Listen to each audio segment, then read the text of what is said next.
বাড়ির এই ড্রেসিং টেবিলের আয়নাটা রোজ মুছতে মুছতে আমি ক্লান্ত হয়ে গেছি। এটাকে আমি যতই কলিন দিয়ে ঘষে ঘষে মুছি না কেন, এটা যেই সেই হয়ে যায়। আমার মনের মতন পরিষ্কার কিন্তু হয়ই না।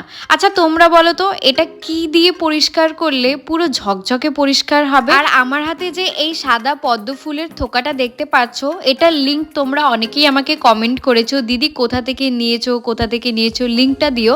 তো এটা আমি নিয়েছিলাম কিন্তু মিশো থেকে, তোমরাও চাইলে নিতে পারো। আর এখন কিন্তু মোটামুটি শীত পড়ে গেছে, আর শীতকালে সব থেকে বেশি ভালো যেই জিনিসটা পাওয়া যায় সেটা হলো সবজি। তো আজকে আমি কিছু ফ্রেশ সবজি নিয়ে এসেছিলাম, সেই সবজি দিয়েই বানিয়ে ফেলেছিলাম দুপুরের জন্য লাঞ্চ।